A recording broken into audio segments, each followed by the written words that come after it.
నమస్తే సార్. నమస్తే అండి.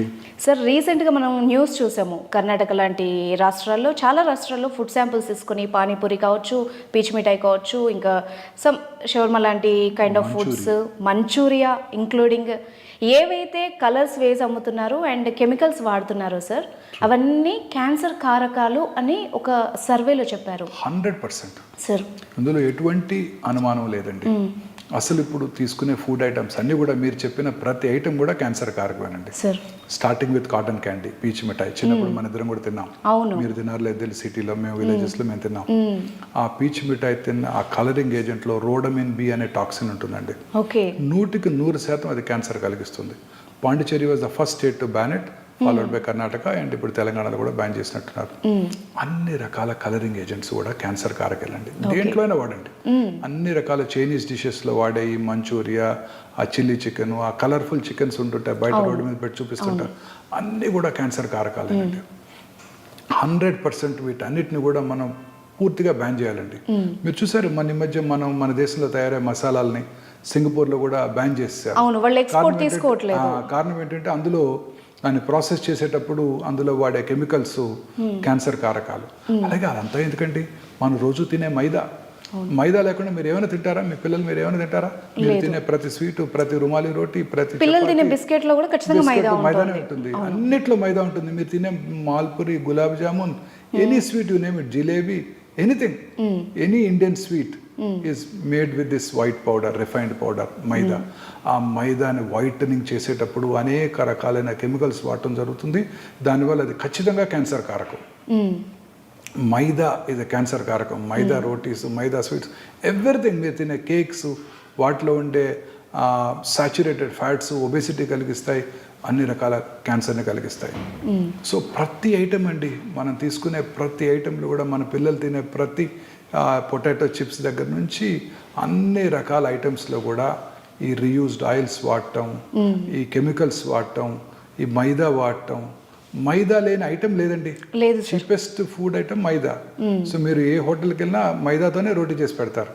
వీట్ రోటీతోనో లేకపోతే బాజిరా పౌడర్తోనో రోటీ చేయరు, మైదాతోనే చేస్తారు. టేస్టీగా కూడా ఉంటాయి. మైదాతో చేస్తే చోలే భటూరా, చాలా మంది నాకు సుందర్ పిచాయ్ కూడా చెప్తున్నారు ఆయన favourite food item chole bhatura. ఆ భటూరాలో ఉండేది ఏముందండి? మైదానే, అన్ని మైదానే. ఇవన్నీ కూడా క్యాన్సర్ కారకాలండి. రోజు మీరు చూస్తుంటారు మిర్చి బజ్జీలు చాలా బాగుంటాయి, హ్యాపీగా తింటారు. పకోడీలు, పునుగులు తింటుంటారా పిల్లలు? మీరు ఏముందండి ఎలా చేస్తారు? పొద్దున్నే అక్కడ బాండీ పెడతాడు, ఆ బాండీలో ఆయిల్ పోస్తాడు. అది ఏ రకమైన ఆయిల్ కూడా మనకు తెలియదు. దాన్నే రోజంతా వాడుతూనే ఉంటారు. వాటిలో వచ్చే కెమికల్స్ రీయూజ్డ్ ఆయిల్స్, వీటిలో వచ్చే కెమికల్స్. ఆ జిలేబీ దాంట్లోనే వేస్తారు, గులాబ్ జామ్ కూడా దాంట్లోనే చేస్తారేమో. సో ఇవన్నీ కూడాను అత్యంత పాయిజనస్ సబ్స్టెన్సెస్. ఈ హై టెంపరేచర్ హీట్లో చేసే ఈ బిస్కెట్స్ అన్నీ కూడా మైదాతోనే తయారు చేస్తారు. అవన్నీ కూడా పాయిజనస్ సబ్స్టెన్సెస్. మైదాతో చేసే ప్రతి ఐటెంని కూడా మనం పూర్తిగా బ్యాన్ చేసేయగలగాలండి. ఇండియాలో అదే మోస్ట్ పాపులర్. అలాగే నెయ్యికి సబ్స్టిట్యూట్గా వాడే డాల్డా, వనస్పతి, అన్నీ కూడా క్యాన్సర్ కారకాలే. అన్నీ కూడా క్యాన్సర్ కారకాలే. అన్ని రకాల పదార్థాలు మనం బయట తీసుకునే ప్రతి ఫుడ్ ఐటమ్ చాలా విగరస్గా చేస్తున్నారు ఫుడ్ సేఫ్టీ ఆఫీసర్స్ రైట్స్. ప్రతి టౌన్లోను, ప్రతి తెలంగాణలో, ప్రతి విలేజ్లోను, ప్రతి మన హైదరాబాద్ సిటీలో అయితే ప్రతి ఏరియాలో కూడా రైట్ చేశారు. అన్ని చోట్ల కూడా ఇదే కనుక్కున్నారు. ఫేమస్ కఫేస్లో కూడా రీసెంట్ గా రైట్స్ అనే చేసి ఫేమస్ వెల్ నోన్ రెస్టారెంట్స్ అని బ్యాన్ చేశారు. అన్నిట్లోనూ వాళ్ళు చూశారు ఏది ప్రాపర్ గా ప్రిజర్వ్ చేయబట్టలేదు. నిల్వ చేయబడిన non vegetarian items next day మైక్రోవేవ్లో హీట్ చేసి మనకు పెడుతున్నారు. ఆ మైక్రోవేవ్లో హీట్ చేసినవి అన్నీ కూడా క్యాన్సర్ కారకాలే. మీరు వాడే టెఫ్లాన్ కోట్, మన చిన్నప్పుడు మేము కూడా నాన్ స్టిక్ బాగుండేది, ఆయిల్ లేకుండా వేస్తున్నారు. ఆయిల్ లేకుండా దోశ తింటున్నాము, మనకు ఆయిల్ తగ్గిపోతుంది. నాన్ స్టిక్, ఆ టెఫ్లాన్ కోటింగ్ నుంచే కెమికల్ సబ్స్టెన్సెస్ దోశలోకి వెళ్ళి మన పొట్టలోకి వెళ్ళి అనేక రకాలైన క్యాన్సర్కు దారితీస్తున్నాయి. ఆ టెఫ్లాన్ కోటింగ్లో వేసే దోశలో వేసేటప్పుడు వచ్చే ఫ్యూమ్స్ మన తల్లిగారికి కూడా హాని కలిగించాయి. సో ఇవన్నీ కూడా నాన్ స్టిక్ ప్యాన్స్ అన్నీ కూడా మైక్రోవేవ్ను, ఆ ప్లాస్టిక్లో ఫుడ్ క్యారీ చేయటం, ప్లాస్టిక్ వాటర్ బాటిల్స్లో మైక్రో ప్లాస్టిక్స్ ఉంటే నిన్ననే ఒక స్టడీ బయటకు వచ్చేసింది. ప్లాస్టిక్ వాడి ఆ ప్లాస్టిక్ దాంట్లో స్టోర్ చేసే వాటర్లో కానివ్వండి, మెడిసిన్స్లో కానివ్వండి, ఇతరత్ర ఫుడ్ ఐటమ్స్ కానివ్వండి, ఏం స్టోర్ చేసినా ఆ మైక్రో ప్లాస్టిక్స్ వాటిల్లో ఉంటేనే నిన్ననే ఒక స్టడీ చెప్పారు. సో ఈ రకరకాలుగా plastic usage, reused oils, colours, మీరు బయట మీరు స్విగ్గీలోనో జొమాటోలో ఏ ఫుడ్ ఆర్డర్ చేసినా అవన్నీ కూడా వాళ్ళు మైక్రోవేవ్లో వేడి చేస్తారు, అవును, ప్లాస్టిక్ కంటైనర్లోనే మనకు పంపించడం జరుగుతుంది. ఆ హీటెడ్ ఫుడ్ ప్లాస్టిక్ కంటైనర్లోకి వస్తాయి, ఆ మైక్రో ప్లాస్టిక్స్ ఫుడ్ ఐటెంలోకి వస్తాయి, వాటిని మన పిల్లలకి ఇంజెస్ట్ చేస్తున్నారు, వాళ్ళందరికీ కూడా క్యాన్సర్ వచ్చే అవకాశాలు పెరిగిపోతున్నాయి. క్యాన్సర్ ఇన్సిడెన్స్ ర్యాపిడ్గా పెరగడానికి ఇదే కారణం. ఓకే, 2002లో నేను బసవతారకం క్యాన్సర్ హాస్పిటల్ డైరెక్ట్గా జాయిన్ అయినప్పుడు ఒక్క ప్రైవేట్ క్యాన్సర్ హాస్పిటల్, 45 మంది క్యాన్సర్ హాస్పిటల్స్ ఉండేవారు, క్యాన్సర్ పేషెంట్స్ ఉండేవారు. ఇవాళ 20 ఏళ్ల తర్వాత 45 క్యాన్సర్ హాస్పిటల్స్ ఉన్నాయి 2 తెలుగు రాష్ట్రాల్లో, ఒక్క చోట కూడా బెడ్ ఖాళీ లేదు. లక్షల్లో పెరిగిపోతున్నారు క్యాన్సర్ ఇన్సిడెంట్స్.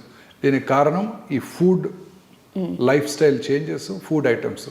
ఇవే కాకుండా మనం వాడే ఫెర్టిలైజర్స్, ఈ ఫుడ్ తయారు చేయడానికి మనం వాడే పెస్టిసైడ్స్, ఆ ఫుడ్ని మ్యాంగోస్ని, ఫ్రూట్స్ని కలరింగ్ ఏజెంట్స్ చేసి వాటిని రైప్గా చూపించడం, ఈవెన్ సపోటాలు కూడా చేస్తున్నారంట. అవును. సో ఇవన్నీ కూడా క్యాన్సర్ కారకాలు. సరే, ఇప్పుడు మీరు చెప్తున్న ప్రకారము ఎప్పుడైతే మనం బయట తినడం స్టార్ట్ చేసామో అప్పటి నుంచే క్యాన్సర్ కూడా పెరుగుతోందని అనిపిస్తుంది. స్విగ్గీ స్టార్ట్ అయిన రోజు నుంచి క్యాన్సర్ ఇన్సిడెన్స్ పెరిగిపోతుంది. చాలా కరెక్ట్ గా గత 10 ఏళ్ళు అయింది స్టార్ట్ అయ్యి, ఈ 10 ఏళ్లలోనే పెరిగిపోయింది. 2010లో బ్రెస్ట్ క్యాన్సర్ ఇన్సిడెన్స్ సంవత్సరానికి 80,000 న్యూ కేసెస్, ఇవాళ 2,24,000 new cases. Gastro intestinal tract cancers 2,40,000 భారతదేశంలో. ఇది ICMR వారి అంచనా. మా డాక్టర్స్ అలాగే సైంటిస్టులు అంచనా ఏంటంటే దీనికి 3 రెట్లు ఎక్కువ ఉంటుంది భారతదేశంలో క్యాన్సర్ ఇన్సిడెన్స్. మన పాపులేషనే ఉంది చైనాలో కూడా 145 మంది, 144 వాళ్ళది. అక్కడేమో 48 లక్షల new cancer patients per annum, ఇక్కడేమో 16 లక్షలు. ఎట్లా నమ్ముతాం? నమ్మలేం. మనలో కూడా అంతే ఉంటుంది, ఇంకా అంతకన్నా ఎక్కువ ఉంటుంది. Chinese eat very healthy food, వాళ్ళు తినే ఫుడ్ వెరీ హెల్దీ ఫుడ్. వాళ్ళు గ్రీన్ టీ ఎక్కువ తాగుతారు, వాళ్ళు ఫ్రూట్స్ అవి ఎక్కువ తీసుకుంటారు. అఫ్ కోర్స్ వాళ్ళు నాన్ వెజ్ కూడా ఎక్కువ తింటారు, అది వేరే విషయం. అంటే వాళ్ళ ఫుడ్ లో అడల్టరేషన్ చాలా తక్కువ కదా సార్, బయట దేశాలతో పోలిస్తే స్ట్రిక్ట్ స్ట్రింజెంట్ రూల్స్, అడల్టరేషన్ తక్కువ ఉంటుంది వాళ్ళకు, చాలా తక్కువ. వాళ్ళకన్నా మన క్యాన్సర్ ఇన్సిడెన్స్ ఎక్కువగా ఉంటుంది, సేమ్ పాపులేషన్ మనది కూడా. అవును. సో డెఫినెట్లీ క్యాన్సర్ ర్యాపిడ్గా పెరగడానికి ముఖ్య కారణం మనం కన్జ్యూమ్ చేసే ఫుడ్, రకరకాల ఫుడ్ ఐటమ్స్, ముఖ్యంగా అవుట్ సైడ్ తినే ఫుడ్.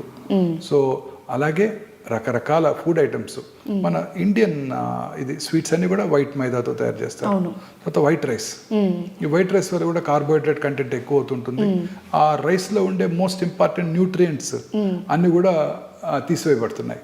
సో అది తప్పనిసరిగా దంపుడు బియ్యము, హ్యాండ్ పౌండ్ రైస్ కానివ్వండి, బ్రౌన్ రైస్ కానివ్వండి, ఇవి పార్బాయిల్డ్ రైస్ కానివ్వండి తీసుకున్నట్టయితే డెఫినెట్గా ఈ ఒబేసిటీ వచ్చే అవకాశాలు తగ్గిపోతాయి. సో వైట్ రైస్, వైట్ మైదా, వైట్ షుగర్, షుగర్ కన్సంప్షన్ కూడా తగ్గించాలి. భారతదేశంలో షుగర్ కన్సంప్షన్ చాలా ఎక్కువ, నార్త్ ఇండియాలో, సౌత్ ఇండియాలో కూడా ఈ షుగర్ కన్సంప్షన్ తగ్గించాల్సి ఉంటుంది. కార్బోహైడ్రేట్స్ కూడా మితంగా తీసుకోవాలి, సమపాలలో అన్ని తీసుకోవాలి. ప్రిఫరబుల్లీ ఈ షుగర్ ఐటమ్స్ మనం ఫ్రూట్స్ నుంచి ఎక్కువగా తీసుకోవాలి. Instead of taking from white sugar. White sugar బదులు బ్రౌన్ షుగర్ అంటాం, ఆ షుగర్ని వాడటం. ఈవెన్ డేట్స్ లాంటివి కూడా యూస్ చేసుకోవచ్చు. అన్ని రకాల ఫ్రూట్స్, డేట్స్, అన్ని ఫిగ్స్, కిస్మిస్, అన్ని రకాల డ్రై ఫ్రూట్స్ లో కూడా we get plenty of carbohydrate in dry fruits along with fibre and protein and essential fatty acids. So white sugar, white rice, white maida, ఈ 3 కూడా మనం పూర్తిగా తగ్గించేయాల్సి ఉంటుందండి. తగ్గించినట్టయితే ముఖ్యంగా సౌత్ ఇండియాలో వైట్ రైస్ ఎక్కువ తింటున్నాం. అవును సార్. దాన్ని పూర్తిగా మనం దీంతో రిప్లేస్ చేయాల్సి ఉంటుంది. సార్, ఒకటి ఇప్పుడు ఏవి తినకూడదో చెప్పారు కదా, ఏవి తింటే, ఎలా తింటే బెస్ట్? కొంచెం at least prevention is better than cure కదా. వెరీ కరెక్ట్ అండి.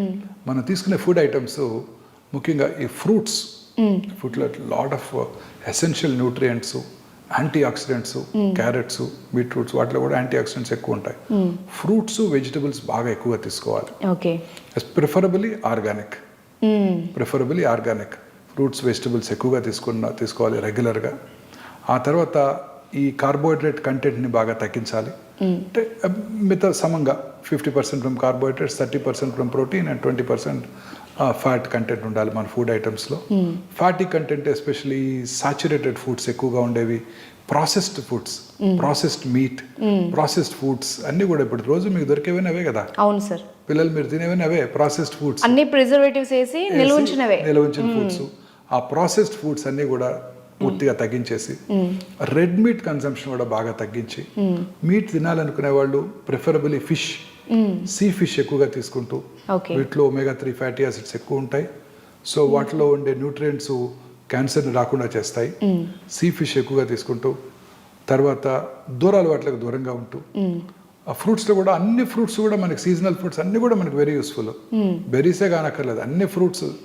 Berries are supposed to be the best. They contain lots of antioxidants, lots of nutrients. ఇప్పుడు అన్ని రకాలు మన రోజు దొరికే సీజనల్ రేక్కాయలు, జాంకాయలు, అన్ని రకాలు మన ఇంట్లో కివీ ఫ్రూట్, డ్రాగన్ ఫ్రూట్ తినక్కర్లేదు. మనకు దొరికే మన ఫ్రూట్స్ తీసుకుంటే, బత్తాయికాయలు, ఆరెంజెస్ అన్నీ తీసుకున్న, ఆరెంజ్ కాయలు అవి తీసుకున్నట్టయితే యాంపుల్ డైట్ మనకి ఎసెన్షియల్ న్యూట్రియంట్స్ వస్తాయి. మన క్యాన్సర్ రాకుండా చేసుకోవడానికి కూడా అవకాశం ఉంటుంది. తర్వాత గ్రీన్స్, ఆకుకూరలు ఎక్కువగా తీసుకుంటూ, ఈ రెడ్ మీట్ అయి పూర్తిగా తగ్గించేసి రెగ్యులర్గా ఎక్సర్సైజ్ చేస్తూ లీన్ బాడీ మాస్ మెయింటైన్ చేసినట్టయితే క్యాన్సర్ రాకుండా చేసుకోవడానికి అవకాశాలు ఉంటాయి. Thank you very much sir, చాలా వాల్యుబుల్ ఇన్ఫర్మేషన్ ఇచ్చారు. Thank you. Thank you ma'am.